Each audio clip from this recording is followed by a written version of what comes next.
नोकरी नोकरी नोकरी याच्या पलीकडे काही नाही. अफाट जग आहे सगळं.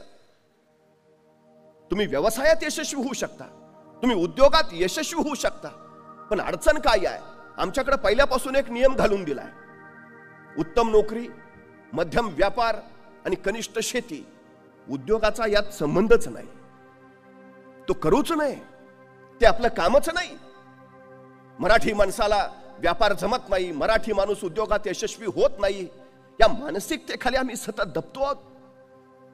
350 वर्षापूर्वी छत्रपती शिवाजी महाराजांची जहाज युरोप, इराण, तुर्कस्तानला, मस्कतला व्यापार करायला जायची. मराठी माणूस व्यापार करत होता, मराठी माणूस उद्योगात होता, मराठी माणूस व्यवसायामध्ये होता.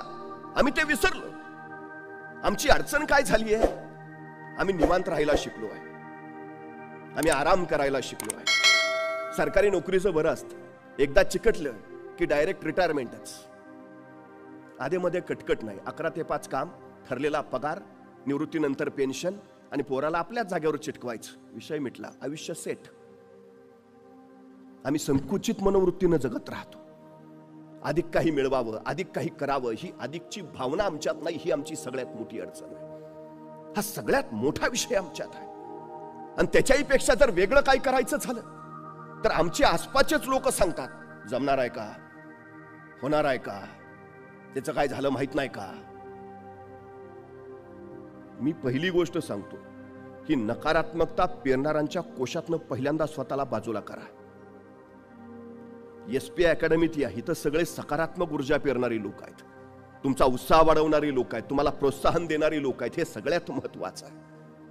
माणसं यशापेक्षा अपयशाचीच भीती जास्त घालतात कुठल्याही नव्या क्षेत्रात उतरायचं झालं तर. आमची सगळ्यात मोठी अडचण आहे. एक जण दुःखी होता, निराश होता, सतत संकट, सतत अडचणी, सतत प्रश्न. एका साधूकडे गेला, मला म्हटलं सुखाचा मंत्र द्या हो, सुखाचा काहीतरी मार्ग सांगा. रोज कटकटी, रोज प्रश्न, रोज समस्या, रोज अडचणी, काही ना काही आहेच. साधू म्हटले, तुला मी सुखाचा मंत्र देतो, फक्त माझं छोटंसं काम करायचं. म्हणे काय? म्हणे शेजारी माझे सगळे उंट ओळीनं बांधलेत, आज रात्रीचा या उंटांना पहारा दे. ज्या क्षणी सगळे उंट झोपलेले तुला दिसतील किंवा बसलेले दिसतील त्या क्षणी तू माझ्याकडे ये, मी तुला सुखाचा मंत्र देतो. त्याला म्हटलं एवढं सोपं काम, तयार आहे. तो लगेच त्या उंटाकडे गेला, रात्रभर पहारा द्यायला लागला. त्याला वाटलं की काही लोक 10ला झोपतात, काही 11ला, काही 12ला, पण 1 वाजेपर्यंत सगळे गाढ होतीलच ना. तास 2 तास थांबावं लागेल. पण 9 वाजले, 10 वाजले, 11 वाजले, 12 वाजले, उंट जागेच. नंतर त्याच्या असं लक्षात आलं, एक बसला की दुसरा उठून उभा राहायचा. आता हा बसेल म्हणून वाट बघावी, तो बसला तोपर्यंत तिसरा उठून उभा राहायचा. आता तिसरा थोड्या वेळात बसेल, तो बसला तोपर्यंत चौथा. अख्खी रात्र त्यातच गेली. सकाळी साधू त्याच्याकडे गेला, काय रे तू आला नाही सुखाचा मंत्र मागायला? अहो म्हटलं, तुम्ही काय सांगितलेलं? ज्या क्षणी हे सगळे उंट एका वेळी बसतील किंवा झोपतील त्यावेळी माझ्याकडे. रात्रभर थकून गेलो, टक्का जागा आहे, अशी वेळच आली नाही की ज्या क्षणी सगळे उंट बसलेत किंवा झोपलेत, एक बसला की दुसरा उठतोच आहे. साधूंनी सांगितलं, बाळा आयुष्याचं नेमकं असंच आहे. एक संकट संपलं की दुसरं आपोआप उठून उभा राहत असतं. ही मालिका अखंडपणे चालू असते. सुखाचा मंत्र म्हणजे नेमकं काय? या संकटावर मात करत विजयाची वरमाला स्वतःच्या गळ्यात घालून घेणं आणि नव्या आव्हानाचा मुकाबला करण्यासाठी पुन्हा स्वतःला सज्ज करणं, ही प्रक्रिया जी आहे ना, ती खऱ्या अर्थानं जिवंतपणाचं लक्षण आहे. आणि हेच तर सगळ्यात मोठं यश आहे. हा सगळ्यात मोठा भाग आहे. संकट येतच राहणार आहेत. संकटांची भीती बाळगून तू जर पाऊलच पुढे टाकायचं नाही ठरवलं तर तुझ्या हातून आयुष्यात काही होणार नाही. ही सगळ्यात अडचणीची गोष्ट आहे. एकाला सांगितलं 3 किलोमीटर जायचं आहे, रात्रीचा तेवढा प्रवास कर आणि उजेडासाठी हा कंदील घे. त्यांनी कंदील हातात घेतला. दुसऱ्या दिवशी सकाळी आला तर तो कंदील घेतलेला माणूस आहे तिथंच. अरे काय झालं, तू गेला नाहीस का? म्हटला, जाऊ कसा? ह्या कंदिलाचा प्रकाश फक्त पावलापुरताच पडतोय, अंतर तर 3 किलोमीटर गाठायचं आहे. तो म्हटला, वेड्या माणसा, पाऊल तर उचल, प्रकाश तुझ्या बरोबर आपोआप येत राहील. आमची अडचण काय आहे? आम्ही पाऊलच उचलत नाही. मग एवढासा प्रकाश आहे, कसा पुरायचा मला तर सडे. अरे तू का काळजी करतो?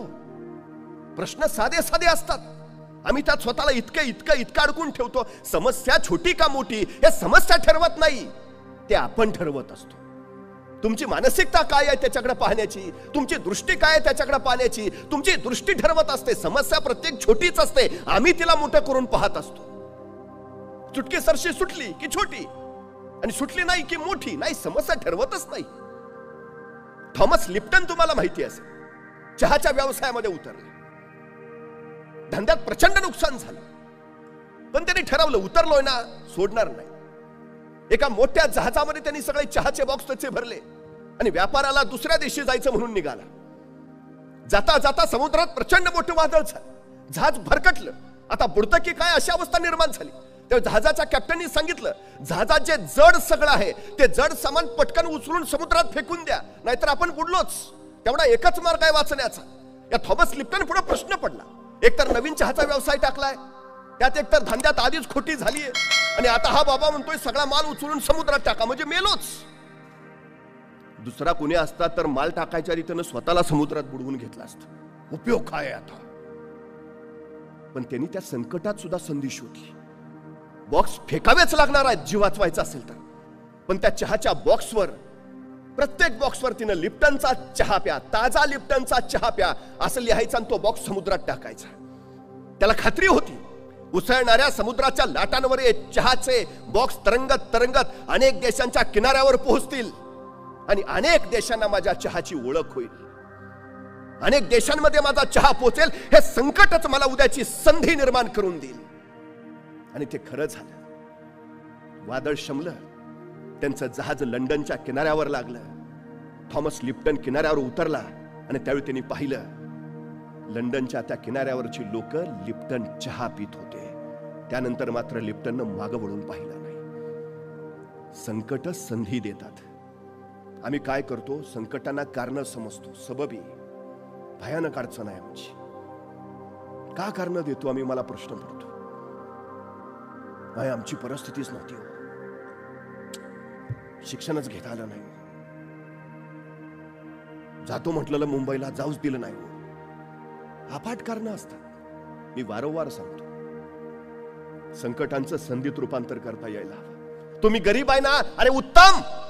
ही तुम्हाला श्रीमंत होण्यासाठी मिळालेली सर्वोत्तम देणगी आहे, सर्वोत्तम संधी आहे. लोक म्हणतात ना जरा मंद आहे, बुद्धी कमी, अरे उत्तम. विद्वान व्हायला मिळालेली ही तुम्हाला सगळ्यात मोठी संधी आहे. यश कुणाला सगळ्यात जास्त मिळतं? जे श्रीमंत आहेत त्यांना नाही, जे गरीब आहेत त्यांना. कारण गरीबांना श्रीमंत व्हायची संधी असते, आणि श्रीमंतांना सबबी सांगण्याची संधी मिळते, गरज नसते. मी श्रीमंत असतो तर मग मी एसपी अकॅडमीला लगेच प्रवेश घेतला असता. वेडायस. ज्या अवस्थेत तू आहेस ना, ज्या परिस्थितीत तू आहेस, त्या परिस्थितीतनं वर काढायला तुला हीच उत्तम संधी आहे. संकटांना संधी का नाही मानत आम्ही? सगळ्यात महत्वाचा विषय आहे. शत्रू आले. मी छत्रपती शिवाजी महाराजांना आंतरराष्ट्रीय कीर्तीचा योद्धा मानतो. याचं कारण माहिती आहे? आपल्या 50 वर्षाच्या कालखंडात शिवाजी महाराजांवर अनेक शत्रू चालून आले, पण त्यातले फक्त 2च भारतीय होते. मी आंतरराष्ट्रीय का म्हणतो त्यांना? फक्त 2 भारतीय होते.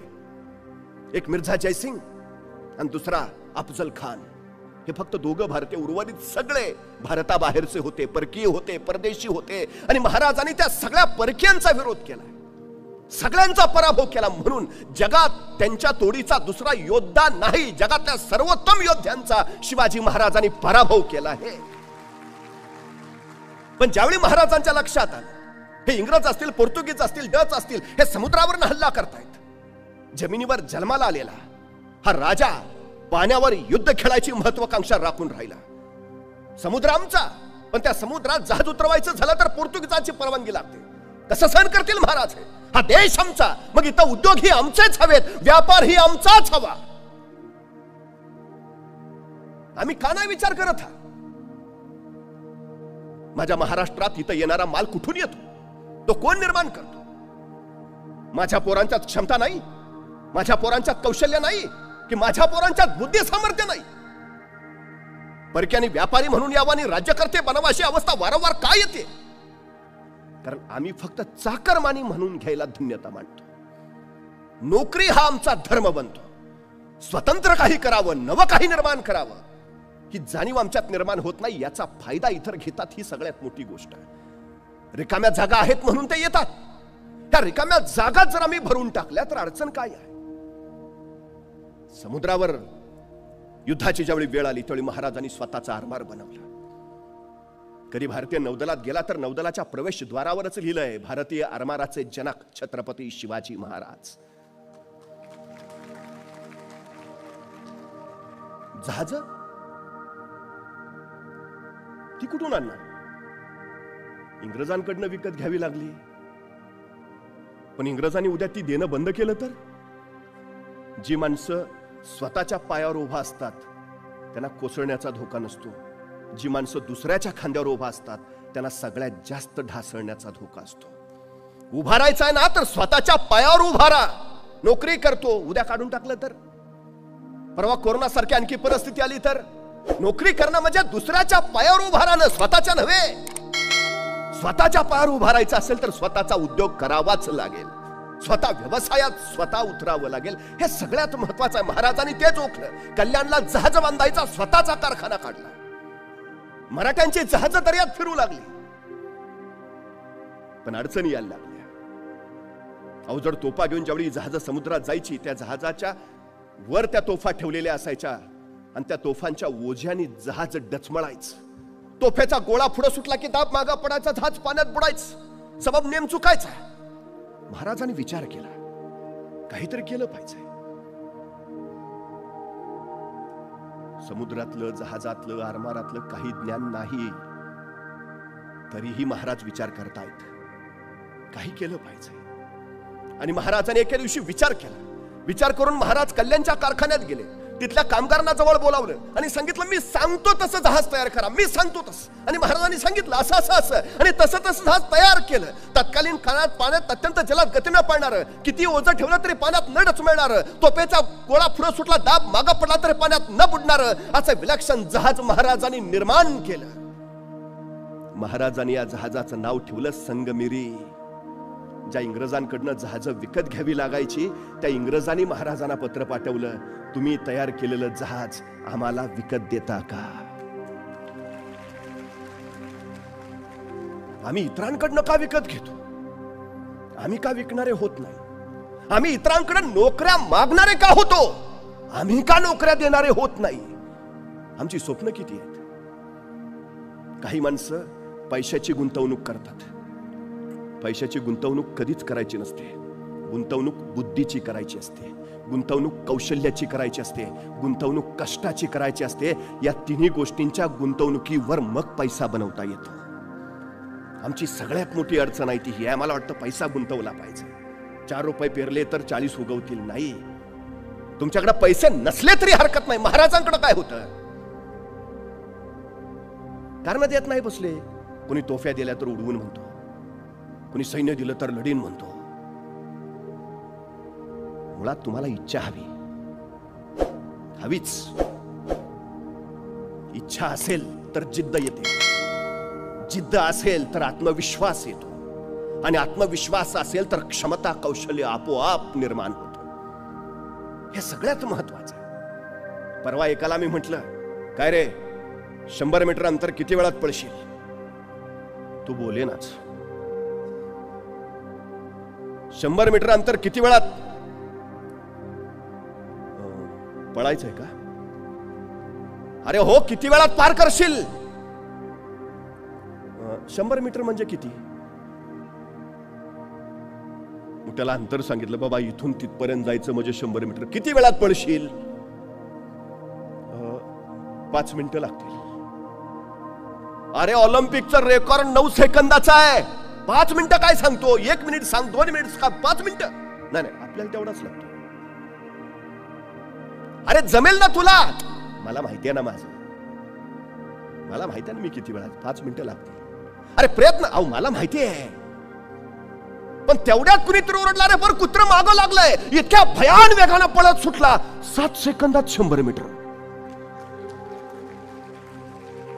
म्हटलं काय झालं? मग चावला असताना. अरे तुला मगाशी सांगितलं तर म्हणला 5 मिनिटं लागतील, आणि कुत्रा मागं लागला तर तू ऑलिम्पिकचं पण रेकॉर्ड मोडलंस.